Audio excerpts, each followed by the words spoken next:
We got asked about the heating and noise characteristics of our valves from time to time. There are also feedbacks of how noisy or hot our valves can be, so we would like to show with real experiments of what we get from our valves.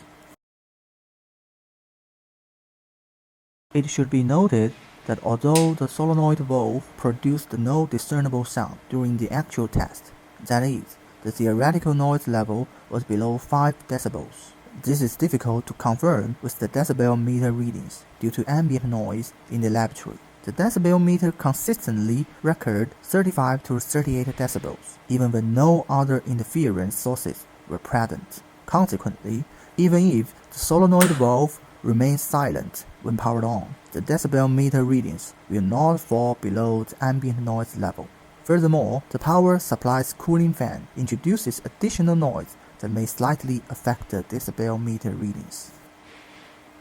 When the solenoid valve is powered on, the decibel meter readings do not exceed 40 decibels. In other words, despite the limitations of the experimental conditions, we can confirm that the noise produced by the solenoid valve is no louder than 40 decibels. This is a very quiet level that is unlikely to disturb your daily life or rest. We tested the solenoid valves indoors at room temperature between 50 and 59 Fahrenheit, which is 10 to 15 Celsius, with no ventilation during the entire test.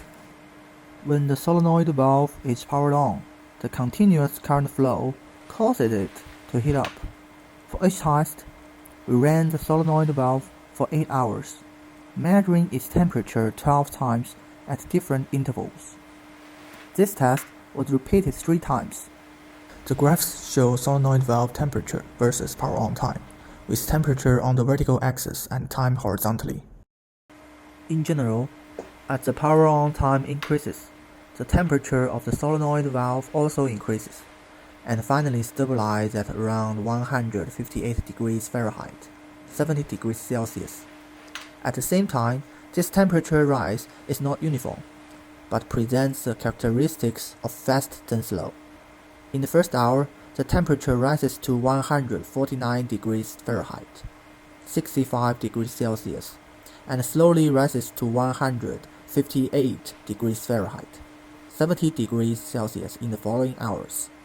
To better capture this trend, we increased the frequency of temperature measurements within the first hour of operation and decreased the frequency thereafter.